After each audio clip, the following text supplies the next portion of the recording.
النحل آیت 89. أعوذ بالله من الشيطان الرجيم. ويوم نبعث في كل أمة شهيدا عليهم من أنفسهم وجئنا بك شهيدا على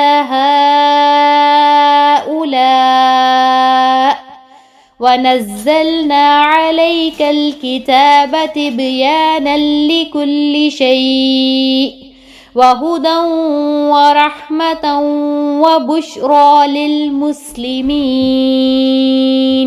وَيَوْمَ اور جس دن نبعث ہم اٹھائیں گے فی کل امت ہر امت میں شہیدن ایک گواہ علیہم ان پر من انفسہم انہی میں سے وجئنا اور ہم لائیں گے بکا آپ کو شہیدن گواہ بنا کر علی ہؤلاء ان لوگوں پر ونزلنا اور نازل کی ہم نے علیکا آپ پر الکتاب کتاب تبیاناً کھول کر بیان کرنے والی لکلی واسطے ہر شیئن چیز کے وہدن اور ہدایت ورحمتاً اور رحمت وبشرا اور خوشخبری للمسلمین مسلمانوں کے لیے. اور جس دن ہم ہر امت میں انہی میں سے ان کے مقابلے پر گواہ کھڑا کریں گے اور تجھے ان سب پر گواہ بنا کر لائیں گے. اور ہم نے تجھ پر یہ کتاب نازل فرمائی ہے جس میں ہر چیز کا شافی بیان ہے اور ہدایت اور رحمت اور خوشخبری ہے مسلمانوں کے لیے. یعنی ہر نبی اپنی امت پر گواہی دے گا اور نبی صلی اللہ علیہ وآلہ وسلم اور آپ کی امت کے لوگ انبیاء کی بابت گواہی دیں گے کہ یہ سچے ہیں، انہوں نے یقیناً تیرا پیغام پہنچا دیا. کتاب سے مراد اللہ تعالیٰ کی کتاب اور نبی کریم صلی اللہ علیہ وآلہ وسلم کی تشریحات احادیث ہیں. اپنی احادیث کو بھی اللہ تعالیٰ کے رسول نے کتاب اللہ قرار دیا ہے، جیسا کہ بتایا گیا کہ ہر چیز سے مراد ہر چیز کا مطلب ماضی اور مستقبل کی خبریں جن کا علم ضروری اور مفید ہے، حلال اور حرام کی تفصیلات، وہ باتیں جن کے دین اور دنیا اور معاش اور معاملات میں انسان محتاج ہے. قرآن اور حدیث دونوں میں یہ ساری کی ساری چیزیں بہت وضاحت کے ساتھ بیان کر دی گئی ہیں. اس کی وضاحت کے لیے ہم کیسے سمجھیں گے، کیسے ہمیں پتہ چلے گا اگر ہم مزید اس کی تفصیل میں جائیں.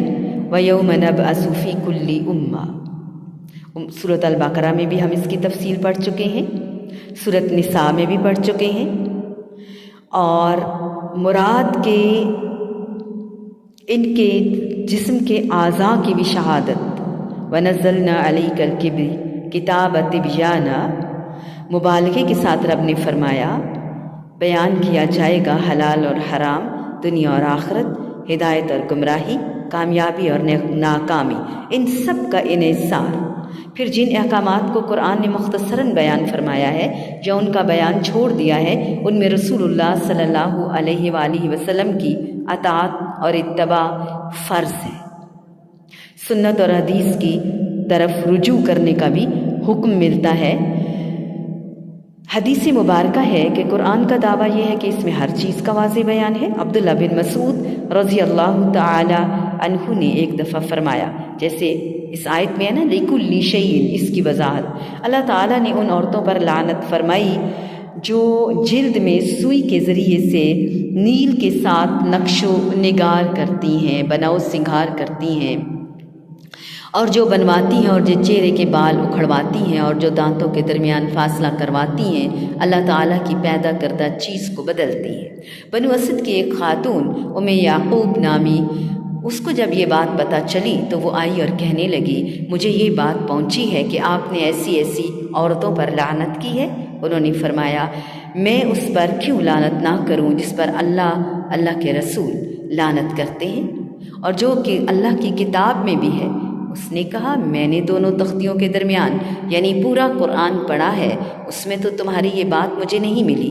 فرمایا اگر تو نے اسے پڑھا ہوتا تو تجھے مل جاتا، کیا تم نے نہیں پڑھا وما آتاکم الرسول فخذوہ وما نہاکم عنہ فانتہوا، اور رسول تمہیں جو کچھ دے وہ لے لو، سورۃ الحشر کی آیت ہے، اور جس سے تمہیں روک دے تو رک جاؤ۔ اس نے کہا کیوں نہیں؟ فرمایا پھر بات یہ ہے کہ ان کاموں سے آپ صلی اللہ علیہ وآلہ وسلم نے منع کیا ہے۔ اس سے معلوم ہوا کہ قرآن کے اپنے الفاظ کے مطابق اس میں ہر چیز کے بیان کا مطلب یہ ہے کہ دین کے متعلق رسول اللہ صلی اللہ علیہ وآلہ وسلم کے بتائے ہوئے ہر حکم پر عمل کرنا اور ہر نہی سے باز رہنا، یہ بھی قرآن ہی کا حصہ ہے۔ پھر یہاں ایک دلچسپ واقعہ ہے کہ محمد عبدہ مصری کا، کہ وہ کیا فرماتے ہیں، انہوں نے کہا کہ ایک دفعہ میں پیرس میں تھا کہ ایک مستشرق غیر مسلم عربی عالم نے مجھ سے کہا کہ قرآن میں ما فرطنا فی الکتاب من شیء ہے، میں نے کتاب میں کسی چیز کی کمی نہیں چھوڑی۔ میں نے کہا ہاں بالکل ٹھیک ہے ایسا ہے۔ اس نے کہا اچھا یہ بتاؤ کہ ایک تقریباً 48 کلو آٹے کی کتنی روٹیاں بنتی ہیں؟ میں نے کہا یہ معمولی سی بات ہے، اور کسی روٹیاں پکانے والے سے پوچھ لیتے ہیں۔ اس نے کہا نہیں، میں قرآن میں دیکھنا چاہتا ہوں۔ میں نے کہا قرآن نے تو بتا دیا فاسألوا اہل الذکر ان کنتم لا تعلمون، سورۃ الانبیاء میں اللہ نے بتایا اگر تم نہیں جانتے تو اہل الذکر، اسے سمجھنے والے سے پوچھ لو۔ ظاہر ہے ہر چیز کا ہمیں تو نہیں پتہ، ہم موچی بھی، نائی بھی، درزی بھی، کوک بھی ہر کام تو نہیں کر سکتے نا، اس لیے کنسرن بندے سے کنسرن کرنا پڑے گا جو اس کے بارے میں علم رکھتا ہوگا۔ ہم تو ہر چیز کے بارے میں سطحی علم رکھتے، کلی علم تو نہیں رکھتے۔ غرض قرآن میں ہر چیز کا بیان موجود ہے۔ اس کی مزید تفصیلات بھی ہمیں مختلف صورتوں میں اور اسی صورت کے آیت نمبر 64 میں بھی ہم پڑھ چکے ہیں۔ وَهُدًى وَرَحْمَةً وَبُشْرَى لِلْمُسْلِمِينَ، یہاں تینوں لفظ اسم فاعل کی بجائے مصدر کے طور پر استعمال ہوئے ہیں، جیسے ہادیٌ کی بجائے ہدن، رحمتن، بشرا ایسا مبالغہ کے لیے کیا جاتا ہے۔ مثلا زید کو بہت ہی زیادہ عادل کہنا ہو تو زید عادل کی بجائے کہتے ہیں زید عدل، یعنی زید عین عدل ہے۔ مقصد یہ کہ قرآن مسلمانوں کے لیے سراپا ہدایت، رحمت اور بشارت ہے۔ وَيَوْمَ نَبْعَثُ فِي كُلِّ أُمَّةٍ شَهِيدًا عَلَيْهِمْ مِنْ أَنفُسِهِمْ وَجِئْنَا بِكَ شَهِيدًا عَلَى